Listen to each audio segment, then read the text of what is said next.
नगर विकास विभाग के द्वारा जगदीशपुर नगर पंचायत को पिछले वर्ष में जिस समय कार्यपालक पदाधिकारी विजय नारायण पाठक हुआ करते थे 15 करोड़ रुपये की राशि आवंटित की गई थी, जिसमें अक्सर पैसों की मतलब कि बताया जा रहा है कि बंदरबाट किया गया है, लूटपाट किया गया है। मतलब कि कोई अपने नाम पर एजेंसी को करा करके कोई पान विक्रेता को ठेकेदारी के दे करके उसको मतलब टेंडर दे करके मुख्य पार्षद स्वयं ठेकेदारी करा रहे हैं। ये बात भी सही है। ऐसे नगर विकास आवास विभाग के द्वारा जो 15 करोड़ का आवंटन जगदीशपुर के विकास के लिए हुआ था, उसमें से बहुत सा योजना का डुप्लीकेशन भी हुआ है।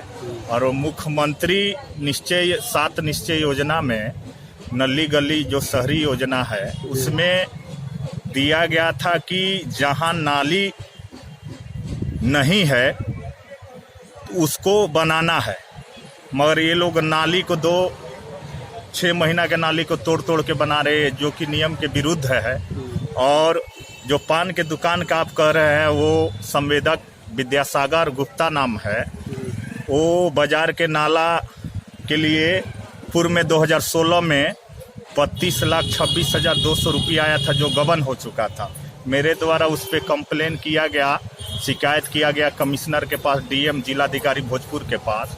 तो बहुत सा साक्ष्य सामने आया। साक्ष्य में बताया गया अनुमंडला पदाधिकारी जगदीशपुर के द्वारा कि कार्य अभी तक नहीं हुआ है, पैसा है, मगर फिर दूसरे नाम से उसी नली का चयन करके आवंटन मंगा दिया गया है। और उस आवंटन के पैसे से संवेदक के द्वारा काम कराया गया। पैसा जब आवंटित हुआ उसके 2 दिन बाद ही संवेदक कार्य करने लगे। तो टेंडर की प्रक्रिया कहाँ से हुई? टेंडर की प्रक्रिया में करीब से 15 से 25 दिन की समय लगता है, मगर ये जल्दसाजी करके कार्य कर रहे हैं। और सब अपने दुकान का जो गिट्टी सीमेंट है कहीं ना कहीं यहीं से इनका सब वार्ड में जा रहा है। ये किसी न किसी आंतरिक रूप से ये पैसा अपना बना रहे हैं, लाभ कमा रहे हैं और दूसरे को कमवा रहे हैं। तो ये गलत है। जो जांच का विषय है इसे जांच करना चाहिए। बहुत सा यही एक मामला नहीं है, बहुत सा करोड़ों का हेरा फेरी है। अगर जांच किया जाए स्पष्ट रूप से, शुरू से 2000 जब इनकी पत्नी 2012 से मुख्य पार्षद थी रीता कुमारी, अगर उनके रीजन से अब तक का जांच किया जाए तो यहाँ सृजन घोटाला से बहुत बड़ा घोटाला दिखाई देगा, प्रत्यक्ष पटल पे आएगा। और जो ये आपको हाँ कि कार्यपालक पदाधिकारी विजय नारायण पाठक के बताया जाता है कि मतलब कि जो तबादला यहाँ से हुआ, जाते जाते आपाधापी में मैंने मुख्य पार्षद को मिली भगत करके मतलब कि 5 करोड़ रुपए का टेंडर चोरी चुपके किया गया। देखिए, ये तो जांच का विषय है। कार्यपालक पदाधिकारी के सुनने में आया था विश्वस्त सूत्रों के अनुसार कि ये आपाधापी में कुछ फाइल पे साइन कर चुके हैं, हाँ, और चेक भी काट चुके थे। अब CFMS है, CFMS के माध्यम से क्या करना है अभी पूर्णतः मुझे ये जानकारी नहीं है। हमको गुमराह किया जाता है कार्यालय के कर्मियों के द्वारा, मगर आपाधापी में ये जो आप कह रहे हैं ये सही हो सकता है। इसे जांच का विषय, इसे जांच करनी चाहिए। क्या मुख्य पार्षद यहाँ ठेकेदारी कराते हैं? देखिए, अब तो कागजी रूप में मुख्य पार्षद तो ठेकेदार नहीं कहा जा सकता है, मगर कहीं न कहीं अगर खाता का संचालन देखा जाए संवेदक और इनके अंदर तो स्पष्ट हो सकता है, मगर अभी कागजी के रूप में हम इनको ठेकेदार नहीं कह सकते हैं कागज के हिसाब से। मगर ये जांच का विषय है।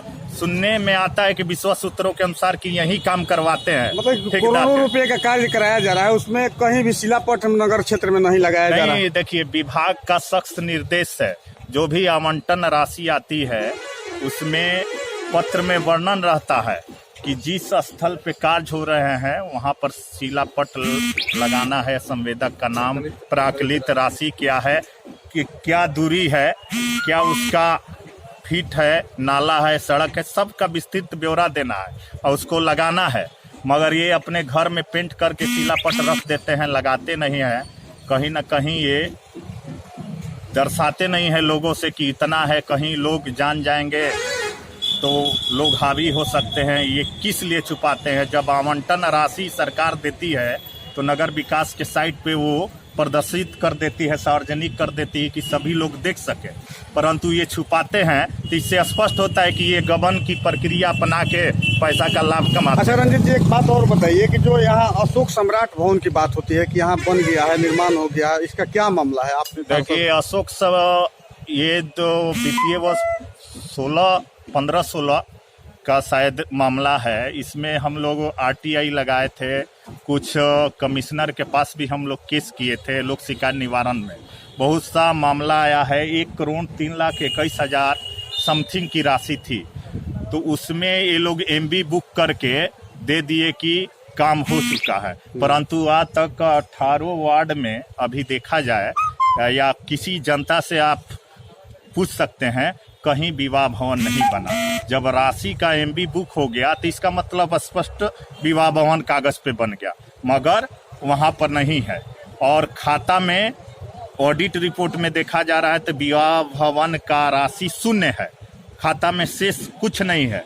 जब हमसे इनसे मांग किया गया विभाग के द्वारा तो ये ट्रेजरी भोजपुर के अधिकारी लिख कर दे रहे हैं कि इतना शेष राशि बचा हुआ है, मगर ये नहीं लिख के दिए कि शेष राशि किस चीज का है, विवाह भवन का है, क्योंकि PL अकाउंट में तो बहुत सा योजना की राशि आती है, मगर वो लिख कर दिए हैं कि शेष राशि। अगर शेष राशि मानते हैं तो वो गलत होगा। वो खुद लिख कर नहीं दिए कि विवाह भवन की ये राशि है, तो इससे स्पष्ट है कि अधिकारी भी मिली भगत से ये सब गबन हो रहा है।